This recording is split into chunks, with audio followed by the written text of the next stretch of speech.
Hi, everyone. Thanks for listening to the Founder Spirit podcast. I'm your host, Jennifer Wu. In this podcast series, I interview exceptional individuals from all over the world with the Founder Spirit, ranging from social entrepreneurs, tech founders, to philanthropists, elite athletes, and more. Together, we'll uncover not only how they managed to succeed in face of multiple challenges, but also who they are as people and their human story. Our podcasts are shared freely with the public, and your generosity is highly appreciated, as we decided to do away with corporate sponsorships a few years ago. Please consider supporting us on Patreon so that we can continue to create meaningful episodes with inspiring guests. That is patreon.com/thefounderspirit. As always, you can find us on Apple, Amazon, and Spotify, as well as social media and our website at thefounderspirit.com. Investing in women is smart business, but also impactful. It's changed me because we've been able to systemically change something that has been so messed up for so many decades, maybe 2 centuries. I'm also more and more convinced that the world needs to see the power of who these women are. Joining us today is the relentless Ajaita Shah, founder and CEO of Frontier Markets, India's largest e-commerce platform, currently empowering over 40,000 rural women as digital entrepreneurs and serving 4.3 million people across more than 5,000 remote villages.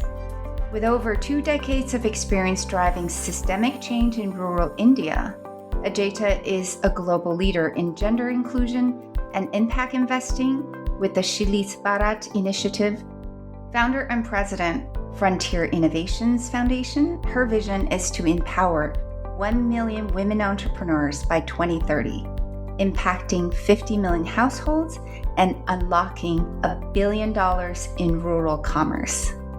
And the reason why she's on the show today is because not only did I meet Ajaita 2 years ago, but I was also immediately captivated by her passion, eloquence, and keen perception. Just how did Ajaita, who grew up as a member of a jeweler family in New York City, come to serve the poor and build prosperity for rural women in India? Well, let's talk to her and find out. Hello, Ajaita. Welcome to the Founder Spirit podcast. And thank you for joining us today from the Pink City in India. Thank you so much for having me. Growing up in New York, what were some of the key influences in your life? I think that one of the biggest influences in my life will always be my dad. He named me. So my name is Ajaita. Ajaita means undefeatable. 50 years ago, he was the 7th generation youngest that decided to shake things up and be an entrepreneur, and really upset my grandfather, to be very honest, my mom, and the two of them colluded and disrupted. And so they were the classic story, penniless, impoverished, didn't have any sort of access, moved to Queens. So he was my biggest influencer. I would say for sure, someone that understood entrepreneurship, risk, and still owning dignity and family and values and lives in a certain way. Of course, my mom is the other. She is such a powerhouse. And my mom was a princess from where she came from. And today is the most incredible cook I've ever met in my life, food-wise, love-wise, and everything. Third, I would say, is my professor from Tufts University, where, it's one thing to be thinking about wanting to do things, and it's another thing to get the opportunity to make it happen. And I think Sherman Teichman was the person that actually drove me to think about taking risks. And I will never forget this one moment because I was graduating from college, recruited by CIA in a really weird way, but then also thinking about like India versus being a lawyer. And he was the guy that said to me, Ajaita, there's 2 lives. One is status quo and one is game changing. You can always come back to status quo, which is New York, lawyer, maybe even CIA, I don't know. But the game changing was the risks to take to come to India. And he was my first backer and the first person that always made me be okay with semi lying about where I am and what I'm doing so my parents didn't flip out. You come from a country and a family rich in jewelry making tradition, serving the Maharajas over the last 500 years. You had started already working in microfinance in your senior year of college at Tufts. And then immediately after you graduated, you moved to India. Microfinance is a category of financial services, including small loans and savings accounts and insurance, designed specifically to serve the poor rural population who otherwise would lack access to traditional banking. I know your college professor must have had a big impact on you, but there are many ways to change the world. But why serve the poor? It's a part of the upbringing of being a child in the 1980s. So I'm a big fan of history and politics and policy. So in the 80s, I was watching post Cold War. I was watching Iran, Iraq, and none of us knew what that meant. But then in the 90s, we were watching Sierra Leone, Kosovo, Bosnia, all the things. And again, none of us truly understood it. But growing up as a kid, I saw us Americans as saviors of the world. The world needed our help. UN, multilateralism. Now, how does it cut short? I was 17 years old when 9/11 happened. And all of a sudden, you're seeing America attacked in a different way. And for me, none of it made sense, right? Why would someone decide to sacrifice their life out of such anger? And who was it that was convincing them that they should have a better life afterwards? This is what jihad was. And that's the first time I think I started thinking about equity, inequity, prosperity, and poverty. And I think that that was that moment where I said, well, how horrible can someone else's life be such that they're willing to sacrifice it?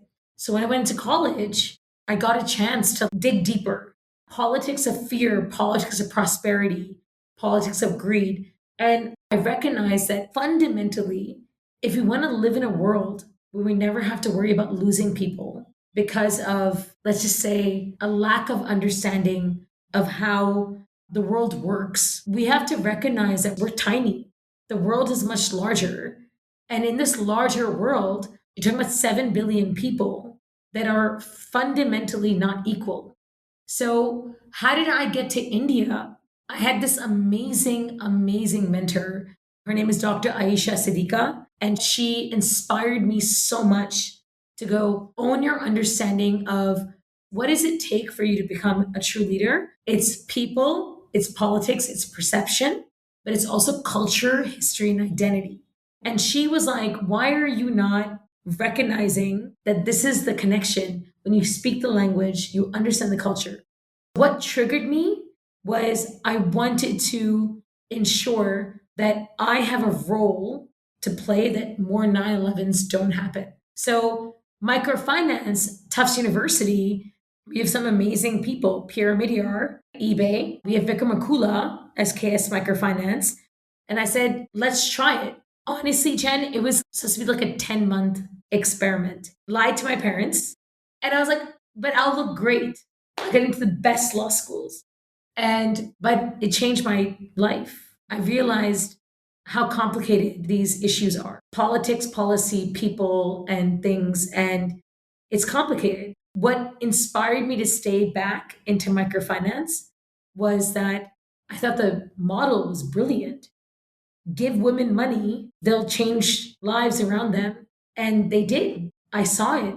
I worked across 10 states of India, across 20,000 villages, working with 30 million women, even though they were diverse. What I saw that really hit me to my core was understanding that their life is hard. It's hard. They were married at the age of 14. I don't know how we can all process this. 14-year-old women getting married when they were otherwise children, and then getting an opportunity to get access to finance to build their businesses. What do they do when they earn their money? They focus on building the futures of their daughters or their children or their communities. You can't undo that experience. And I saw the gaps, and we'll get into that, but like that's how the journey happened.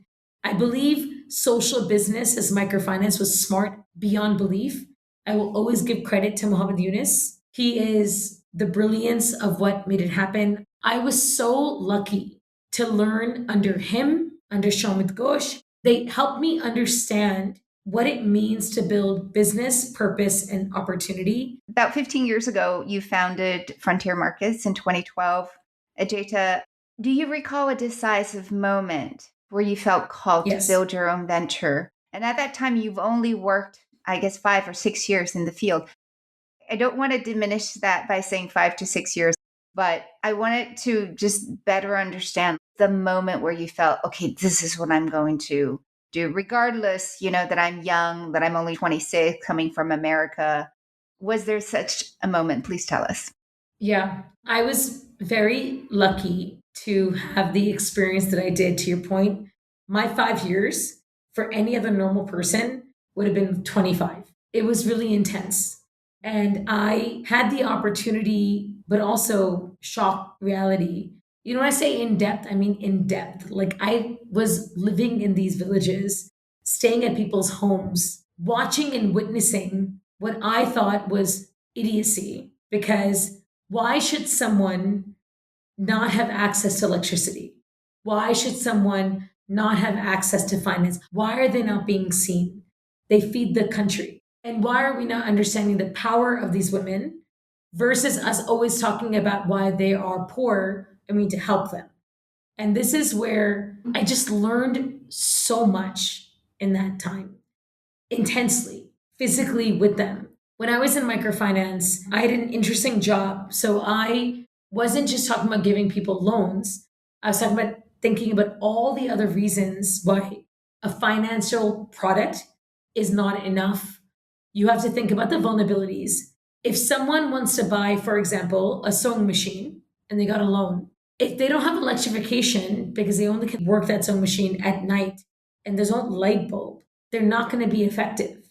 If their husband suddenly goes through some sort of health crisis, they're done. There's so many levels of vulnerabilities that I was looking at that time. But I also understood where the gaps were, where the gap was supply chain.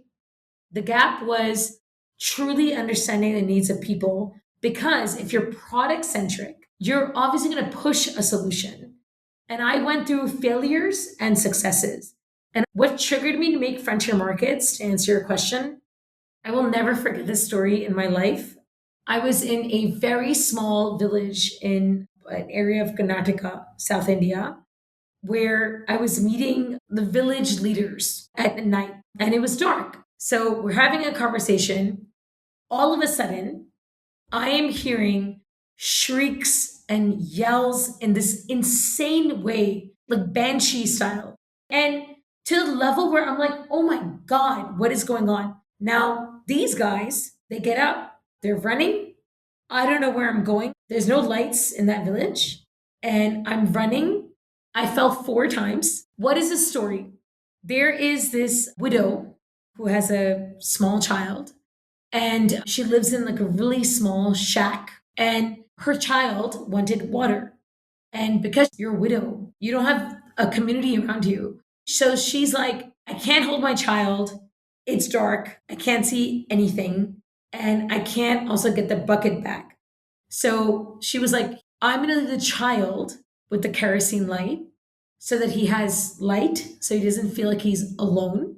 Seriously, like 4 years old. And she's like, less than 10 minutes. Within that moment, the child, not knowing where his mom is, was upset, did whatever he had to, hit the kerosene light. And because she lives in on a shedded shack, Oh, gosh. burnt. Wow. Child died, home died. She lost everything. She lost everything, Jen, within minutes. Okay? That's what we're watching. Now, why did I set up Frontier Markets? Is because when those elders were looking at this, I'm horrified, mortified in every level, shape, and form. They go, she's an idiot. She was better off letting the child sit in darkness. Like when you start thinking about this, you're like, wait, what? What? I just got so angry. That was my first time I got so angry. And I remember getting back to Hyderabad, and all of us young kids in our 20s, to your point, were sitting in this place called Mocha. It's like our fun coffee place. And I was just so angry. And you know what my friend said to me? They said, but Ajita, like, you know how to fix this. I was like, what do you mean? How do I fix this? I have no money. I have no power. Like, what are you talking about? And they're like, yes, you do. You have a lot of power. Sure, you have no money. And I remember calling my dad and I said to him, I fundamentally believe things that are happening are wrong. And I believe I can change it, but I'm not sure. And he said to me, and I'll quote him, he said, when you put your effort to something, they become gold. So if this is what you want to do it. I was like, yeah, but I have no like, and he's like, yes, you do. That was it. That's beautiful. All I have to say is that it reminds me of our mutual friend Karen when she was working in Cambodia, just post the Khmer regime. And it was really difficult. She was trying to set up the legal system there, and she was getting very frustrated. So she would visit the monks. One Buddhist monk told her, whatever you focus on will grow. So I feel like it's a very similar. It is. And I think to your point, I've gone through so many insane hurdles in my journey of 21 years, car accidents, horrible people, crazy politics, policy, things, like so many things. I think the reason why I am still standing and why I've been able to do what I'm doing is because of spirituality. Mm, I really do believe it. I'm not talking about one religion. And I think we are all connected for a reason because we want to do important things, but we also need to have our allies and our energy connection. lovely. I also wanted to ask you is that at some point in your career, you found yourself as a single female founder. And so, what was it like fundraising and running a social conscious enterprise in a predominantly patriarchal society? For me, it's patriarchy, it's age, and then, of course, it's also cultural clashes. Early on, I think I was told that it was important to have a counterpart to, because as a woman founder, what are the key questions that everyone asks you? Like, how old are you? Are you married? When are you planning to have kids? What is your situation? You have an American accent. I don't understand. How do you want to be the one that drives this vision of changing rural India? None of this makes sense. Where are your parents? What's your plan? And then the third obvious one was, are you a single founder? Oh, it's just you? Just you. Mm, Let's be very clear, world that's listening to this, I'm enough. I know this. But at that time, you're young and scared and you have no idea. And so, yeah, I made a lot of mistakes. You know, you can come in with your own experiences and want to feel confident and want to feel like you're going to take over the world because you can. yeah. But the world creates a lot of insecurities for you in a really big way. Yeah. It's a test. It's a test. And of course, I've made bad decisions, and I know I have.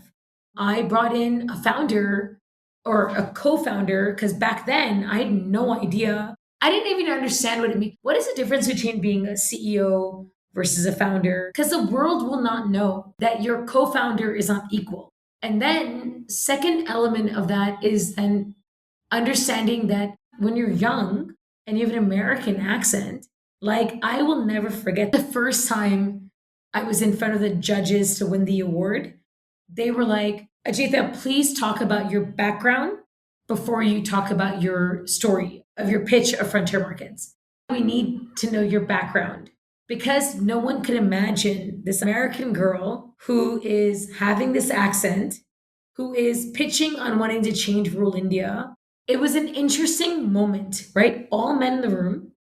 I'm that girl. Jen, every place in my life for the last 21 years, I'm always that girl in the room. Mm. I'm the only girl in that room. Imagine there was a Vogue article that came out that I participated in where they're like, you must be angry now. I was like, I'm not. Now I know how to step up and go, dude, I'm the CEO. Hi, Mm. shake my hand, irrespective of the two guys beside me. But in India, it's different because you have to then deal with government and you have to deal with a lot of different cultural things. The best quote I got today, she's my godmother and she's built the most incredible thing in India in terms of healthcare. She said to me, she said, just come in with dignity, pride, and also understand how to change yourself. You have to change yourself. You cannot walk into this room getting angry by the systems that are problematic. You did not create them, but you're a part of it. How do you deal with it? You have a choice to make. You can come in with your own anger, and I did. Trust me, I did. I was so angry for so long in so many ways, but ultimately, I learned that there are battles and then there's a war, right? Yep. So the war, I'm winning the war. That's where it comes down to. Also, like you, I think at some point I was really angry, but I made a conscious decision. I allowed myself to be angry for a while. And then I've also promised myself during the struggle, I said, you know what? One day I will harness this anger and I'll make it something good. And Something thoughtful, something productive. Exactly. And I think one of the reasons why I've been more and more entrepreneurial in how I deal with things is because I've been able to take the learnings of my anger and harness that in a different way. So I started changing myself. I'm the first to accept all the mistakes I've made, all the scary points that I've had, like COVID, demonetization. yeah. And I love that everyone assumes that you, as a social entrepreneur, has the answer. No, you don't. But everyone expects you to have the answer. And then you're kind of scared beyond belief because of all these responsibilities. Today, if I have 310 staff and 40,000 women entrepreneurs and all the numbers that you've already said, please understand this was so hard. Like demonetization in India, I still remember it. And this is my favorite story. I'm watching Trump win the election, Hillary losing, and all of a sudden, Modi decides to declare demonetization. None of us knew what that meant. None of us had a clue. I'm working in rural villages. So I'm sitting there going, wait, what's about to happen?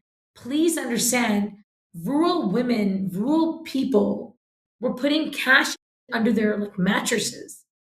And no one knew how that movement was going to happen. Scared as hell. And so I was like, I need to shut down. I need to like zen out, process. Yeah. But then the next day, of course I did. I was the reason why Geo and all these things happened. I was the reason why the tech came in the way it did. I did a lot of things. COVID, first phase of COVID, when we were in a lockdown in the country, for rural India, it wasn't healthcare. It was access because you were in essentially a lockdown. But because we were already tech oriented, I was able to get the data of all of our women and our teams, etc. And I was like, I have 2,000 villages. I have these many millions of people that like literally cannot even get rice to their houses. They can't go to the bank because you're locked down. So if you would like, I can fix this. They're like, what do you have in mind? I was one of the first organizations in this country that was open within a week of the lockdown where no one else was. And they're like, Jita, what do you need? I said, give me the essential services, things. But imagine what that meant. I had to make 310 people become digitally oriented, become COVID friendly, thinking through like your supply chain. It's why I'm so grateful for my team. So I was having a call just earlier today where someone said, "Are you business or are you impact?" Mm. I said, "Why don't you understand that you can do both in a really important way?" That was COVID 1. COVID 2 was healthcare. Because it was. If you guys remember at that time, no one was getting the vaccinations unless you're above 45 years old in India. My mom was freaking out and she was like, "Can you just get your butt to America? Are you forgetting you're an American citizen?" And I can't tell you how nostalgic, but also scary that was. I cried. I cried a lot Mm. about getting back home. I was a soldier that had to deal with so many elements of so many things sitting in my apartment and trying to make this thing work. Got to America very easily, got vaccinated in a way that I knew that no one else is getting vaccinated. And I cried. And then when I knew that it was going to be about rural India, I called all my competitors. And these guys love me because I love them. I'm Mama Shah on my own level, where I was like, all right, hey, guys, you all went through the same stuff that I did. They were working in Andhra Pradesh, Karnataka. We were in North India. I was like, what if we coincide? And we built the largest rural coalition for access for healthcare in the country. Never happened. But five competitors came together because I was on the helm of making it happen. That's why we won the Schwab, the other World Economic Forum Award. Yeah, the Schwab Foundation for Social Entrepreneurship. Ajaita, on the topic of fundraising, you have an impressive list of impact investors on your cap table. You Yes. somehow have managed to raise more non-dilutive CSR money for a for-profit organization than you have raised actually in terms of investment into the company in terms of equity and debt. And you're the only person that I know that have done this. So I was wondering, how do you balance the interest of having investors in your cap table versus your own urge to build something to last? Becoming profitable means that the entrepreneur now has the option to just keep on going, right? To keep the status quo and not raise more money and not look for exit. So I want to explore that a little bit with you. So I'm going to break it down into three elements. Let's start with the second one, which is the equity and debt piece. We'll get into the CSR one in a second. When I started Frontier Markets, there was no chance for VC investors and all this other stuff. Like it didn't exist. So impact investors that came in, what was their thesis? Their thesis was we were going to give you capital. We will have a 5 to 7 to 9 to 12 year horizon. But we also care about the impact that we're creating. Now, what they didn't say was that we expect you to do all these crazy reports and become our show pony in a certain way, where they were using philanthropy in their own LP structure to essentially then create gains. And what we didn't know at that time was that because we didn't understand valuations and all of these things, because we were so new into the space, we actually kind of gave up our soul in certain ways. There are certain investors that came in at the right time and they did a brilliant job of giving us the opportunity to become what we are and how we are and where we are. However, I think everyone has their own timelines. Now, the timeline cannot be their exit. The timeline also has to be their value. And you need the right expertise to support what's going on the ground. And this is where I think the impact investing piece has become challenging for me because I ultimately, unfortunately, started seeing these operational problems of all these funds because they have bureaucracies in a way that they don't control. And I understand this. Like you're running a fund, you need to have your own exit strategies, et cetera, et cetera. But if I'm bullied around that, I will make bad choices. I almost did. I made almost really bad choices where I almost sold our company at a time that it was not, that I knew the industry was like, what is wrong with you? Why are you selling this? But I was frustrated because I felt like I had this pressure to get these exits. And that doesn't mean that investors shouldn't make money. Obviously, we believe everyone should make money. So that's one. So that's where the equity piece comes in my mind. And I have not raised equity for a while for a reason. Because one thing that Paula Marivala taught me was build a business to run, don't build a business to just exit. And that's why our numbers and our cash flows, and they are what they are. But CSR side, I'll tell you, is really interesting and exciting because at the end of the day, I still believe philanthropy has a really important role to play in terms of de-risking and building and allowing those foundations to be created. Philanthropy is actually the one that doesn't want extraction. You're building to last. You're creating catalytic opportunities to build organizations, companies, whatever you want to call it, for the next like 20, 30, 50 years. And how do you create local foundational sustainability and access to unlock certain things? So in India, as an example, we spent close to $4.2 billion of CSR grant philanthropy in the country. Now, what is that purpose? And I think for me, the learning that I had was it's soft diplomacy.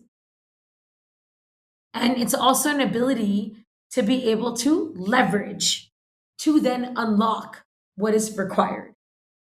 $4.2 billion in my mind can unlock easily $45 trillion in other sectors of what we're calling different finance, different outcomes. But that is focus on this intentionality of having women have sustainable income elevation that enables them to unlock bank outcomes, et cetera, and build markets so that you move on. So I, as a CSR funder, would have put in my $100 for that woman, but then I'm done.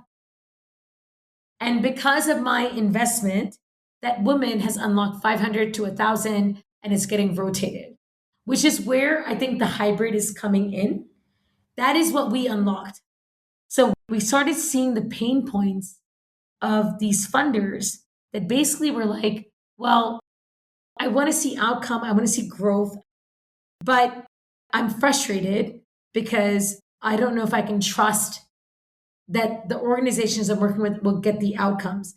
But I basically was like, look, that organization that was there from day one was meant to build a foundation that is very powerful, which is these women having even the courage of wanting to be entrepreneurs or wanting to unlock their money.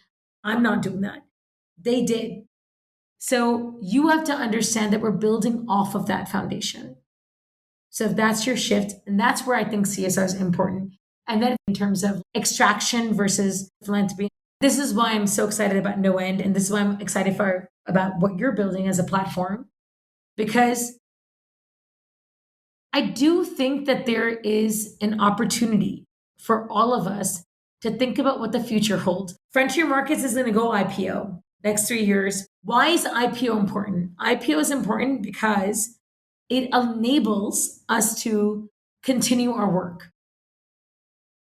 Yes, you create exits and opportunities for shareholders, but you continue your work. And then we'll go to Africa, and then we'll go to Asia, and then we'll go to everywhere else we need to. Dividends are good enough.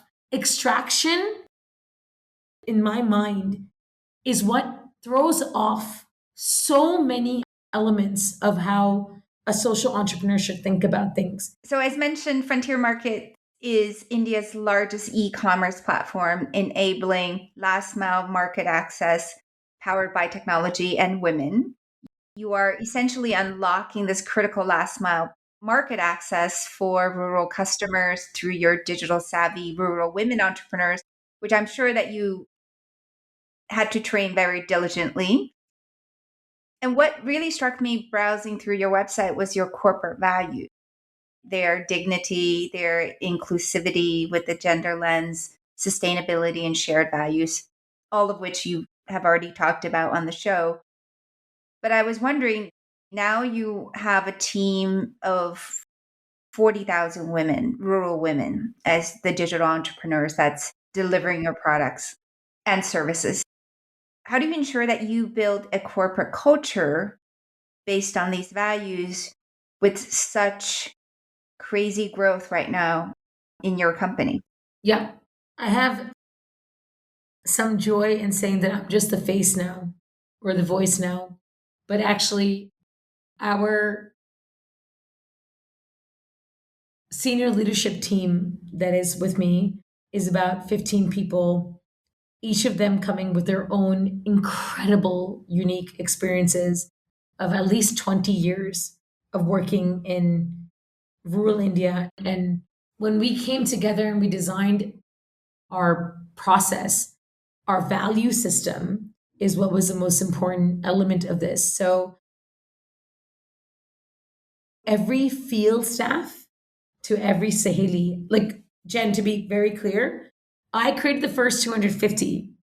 We're at 40,000 now. Mm-hmm. And so when I go into any of these villages, they know my story, they know who I am, they know our ethos. The field staff know their ethos. Imagine men serving women chai. And it's not because I'm there, it's because of what it is. So that's one. But to your point, in terms of culture and process of scale of where it's going, because we are now in 5 states. I think our technology has been the game changer. We have seriously the most amazing state of the art technology that was designed with, for, by women. AI enabled vernacular today in Gujarati, Hindi, Telugu, English, Marathi, Mhm. five languages. And I'll add the third element is we're pretty good at what we do, and it's become a repeatable, scalable process for the country that we're sitting in. The SAG network that we tap into is 100 million women. And we've been able to build that reputation with the government.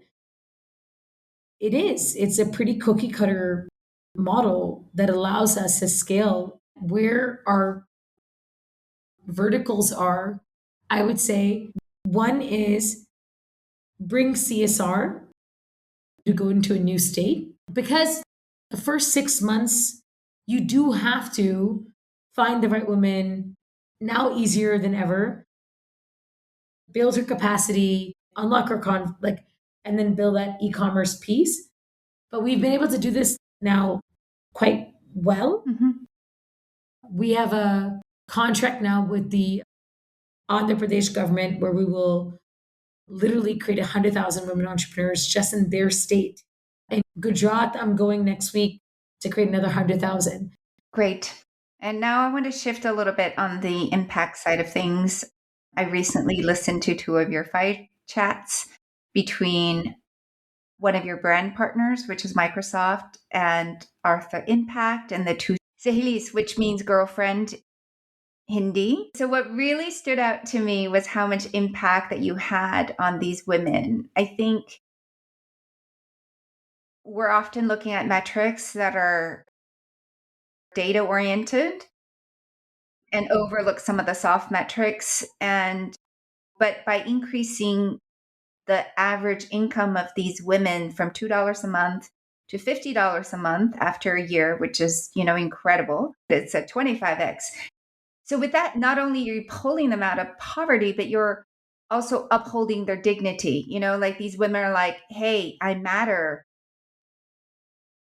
I'm now a pillar in my village. People look up to me. This is something that I've also experienced with other non-for-profits.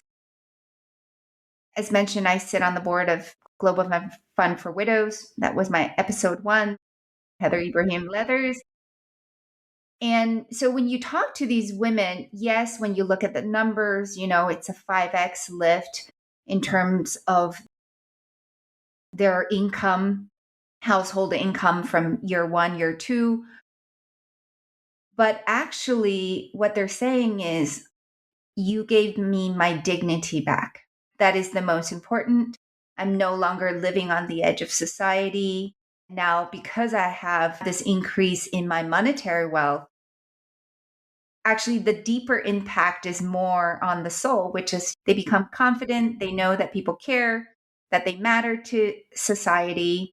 So these are beautiful stories to hear about. But my question is, in what way did working with these rural women change you over the course of your journey? It's kind of a full circle story around the fact that I got married. I had an arranged marriage. You're an enigma. Ajaita. Yeah. I could never. By the way, I also want to mention I talked to one of your early investors, and it is a she. She did tell me that she pulled a term sheet when she learned that you were engaged. Yeah, getting engaged. And the story behind that is that I remember after everything I did in microfinance, I win a lot of awards. My mom was just not happy. And I remember looking at her being like, I could become the president of the world. But if I'm not married, I've not done my job as your daughter. And my mom, honestly speaking, said, damn straight. And I was like, wow. So I went down the journey that I did when I divorced at 29. It was the same year I won Forbes 30 under 30. And I remember my mom being so upset about the idea. Of course, I was the first girl to ever get divorced in our society. But I remember telling her this. I said, I'm self reliant. But also, more importantly, I also remember telling her, when you go into society, walk in with your head held high, because your daughter, who I am, is going to change the world. And I think about that, and I think about that connection with these women. Their stories are phenomenal. When they say, before you, I was known as my father's daughter, I was known as my husband's wife, but because of you, now I'm known as me, and I make the decisions. When we think about patriarchy in Rajasthan, these women have helped 200,000 daughters, 200,000 daughters not get married at the age of 14. They're using their money to invest in their futures. These girls at 17 are actually having the opportunity to say they want to become the next police officer or they want to become the next. And when I hear it, and then I look at their mom and I go, did you ever imagine? It's changed me because we've been able to systemically change something that has been so messed up for so many decades, maybe 2 centuries. But we've been able to change that. And that to me is powerful. And then when I meet them, yeah, I cry every time. I hang out with everyone. It gives me so much joy. I'm more and more convinced I didn't make a mistake coming here. I'm more and more convinced that I had the power to make it happen. But I'm also more and more convinced that the world needs to see the power of who these women are. Beautiful. Thank you so much. Ajaita, I want to mention that Frontier Markets not only operate 20 warehouses covering 5,000 villages with a delivery time of 48 hours, but you also have delivered 100 million solutions to rural doorsteps. You have a phenomenal range of products and services on your platform. ranging from financial services to clean energy solutions and climate and agricultural solutions, as well as healthcare and home appliances and beauty. You have a very impressive list of, over 200 brand partnerships on your platform. Just to mention a few: Microsoft, Samsung, Philips, P&G, Unilever, Airtel, Payments Bank. I think one of the things that I'm always, really curious about in terms of talking to you, I know it's been a 15-year journey, but how did you manage to establish and grow all these partnerships with these brands? Look, I think if we take a step back and we look at this, like I said, rural India is a market. You can look at this as an impact story, or you can look at this as a market. And rural India today, if we look at some of the main partners that we have, whether it's digital banking services or whether it's CPG companies, FMCG, etc., the biggest consumers actually are rural India. It's just that they had an access problem. So 800 million people, and distribution, let's be honest, is expensive. So no one particular company would be able to justify their profitability over that period of time, which is why you piggyback on certain things. We learned that very quickly. And we are the biggest, and we are at the furthest of where trust is important, because some of these companies, in terms of product categories, are dealing with 100 other competitors. So who we decide to choose is based on our access to our customer base, and that's why it happens. What's been fun for me has been breaking down those categories and understanding those companies, but then also very gratefully, we have amazing partners. MasterCard Center for Inclusive Growth was the reason why we were able to bring in Airtel Payments Bank. EY was the reason why we got in Unilever and P&G and others. One fun anecdote I'll give in terms of that as an example is, okay, sanitary napkins. Imagine a rural woman who suddenly gets her period and she has to then tell her son to go to a kirana. So the entire village learns that she has a period right now. And then ultimately, that means she's not allowed to then sit with everyone. There's so many stigmas, or she doesn't say anything to anyone because of that stigma. And we created a subscription sanitary napkin hygiene program such that the Sahelis were going, dude, I know you. So therefore, you're eating your sanitary napkins in these like, no, don't ask, don't tell type Amazing. situation. It changes so much. So the P&Gs and the Unilevers and the Godreges and all of them, they're not just using us because they're selling their products. They're actually using us more for insights because they actually have zero access to insights. When a Unilever wants to understand why their Rin detergent is not selling as well as Ghadi, which is like the local brand, we are there. Yeah. And they also need the feedback on new products. Yes. The FMCG market, the margin is very thin. Super thin. So you can't build rural last mile distribution just on like an FMCG or even digital banking services or financial services. Let's be honest, the margins are horrible. It's 0.25% to 2%. When you look at the 210 partners, we were able to show how we can, to your point about insights, cheap distribution because we have the inbuilt system, new customer base because they don't have it. But we also were able to get what we needed, which was ultimately diversification. Because otherwise, you can't build last mile distribution at this cost without the diversified revenue. Right. Absolutely. Yeah. I also wanted to mention that you have this vision with the Shili's Bharat initiative. Your vision is to empower 1 million women entrepreneurs in 5 years. you're employing 40,000 women today. So that's like a 20x ambition. And you're giving yourself 5 years to accomplish that. So explain in a nutshell, how are you going to pull this off? I don't have to do a lot. Tech is ready. It's built for the 6 or 7 states that we're working in. We've finally built our reputation to create credibility for the government to actually step up. If you want to do systems change, truly, you need government as well as markets, as well as NGOs. You need to build it all together.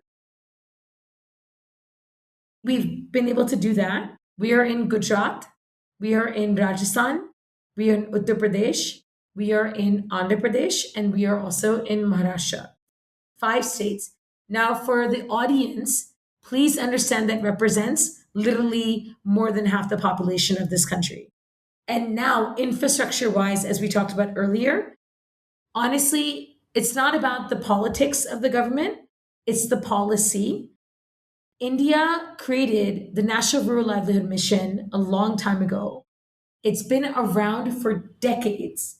We have 100 million women that are part of this ecosystem right now. So when I'm saying a million, honestly, I'm like, sure, why not?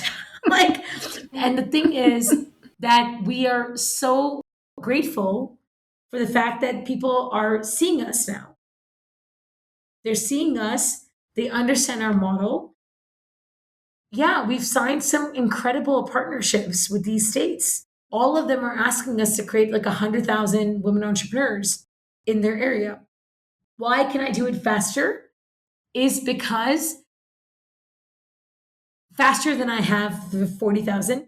Let's be clear, 40,000 has been a learning journey, but the scale to get to a million is easier because we understand product market fit, SOPs, technology, etc. But more importantly, reputation and then getting the right financing. I don't think this is crazy as an idea. It will happen.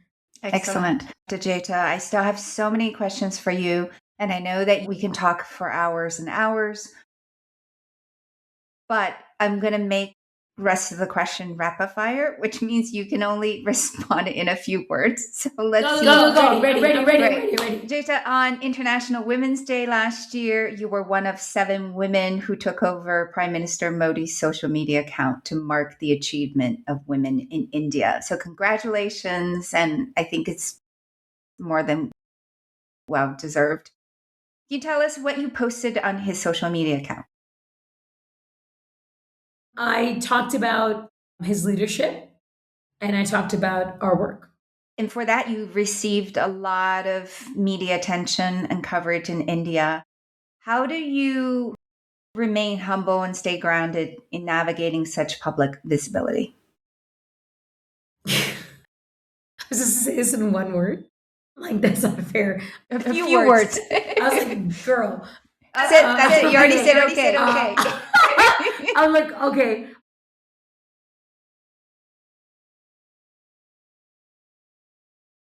I'm done with imposter syndrome.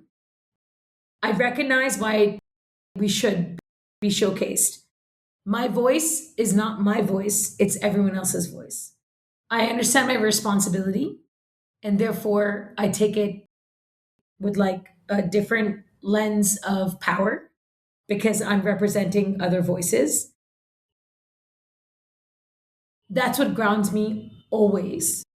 I think about people that are my inspirations and who also equally have been grounded. So I keep learning and I never want to lose that groundness. And knowing what you know now, what would you do differently? Raise more money. For sure. The challenge with women entrepreneurs is that we tend to always be pragmatic and practical, and therefore only raise how much you need to build your solid business. I'm not saying that's wrong, but our counterparts have done a lot more. I think that if I understood that better, I would have, in a heartbeat, brought in more money. That's probably the biggest one. Second is I cannot tell you how much I was upset about not seeing demonetization. I should have seen it. I should have seen it coming. I just wish I would be on top of things more effectively. But what it takes to be effectively on top of things is confidence in yourself, knowing your power, knowing your space, and knowing your access to capital to make it happen.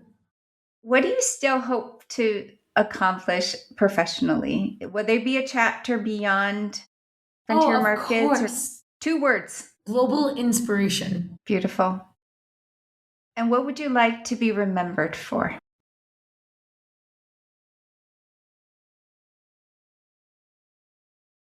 Investing in women is smart business, but also impactful.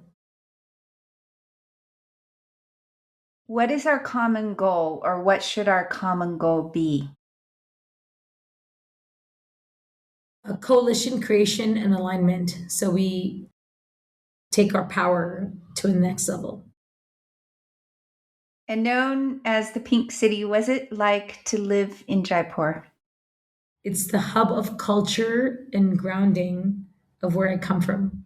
If you did get recruited by the CIA, what would you be doing today? Would you be La Femme Nikita or a nerdy data analyst in the back Obviously, office? La Femme Nikita, but my body would be very different. I'm not gonna, but I'm La Femme Nikita that has a nerd brain.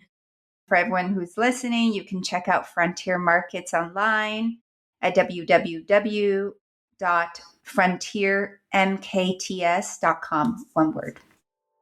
We're now coming to the end of our interview. And as you know, we end every episode with a quote.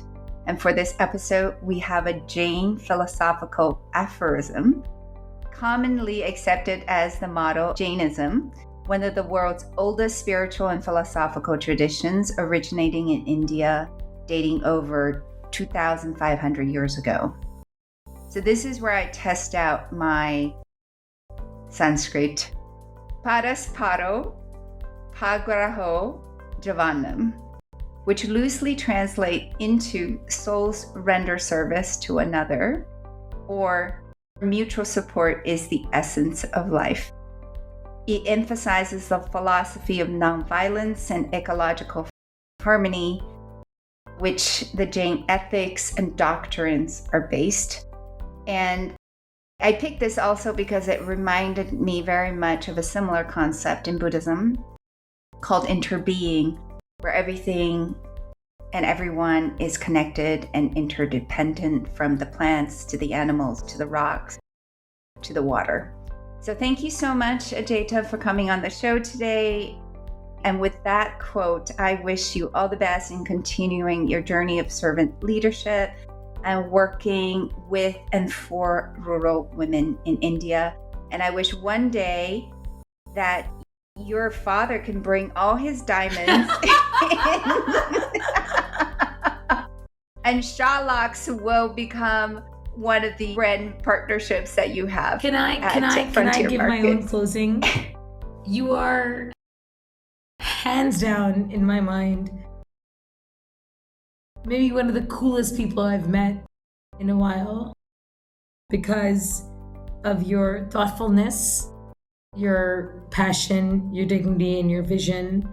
And I just have to say, it's just an honor to be a part of this podcast with you, because I knew it was going to be fun, but also knowing you and what you're building and how you're thinking about constantly evolving our space of social innovation to become more effective, more seen, and also more action-oriented, frankly.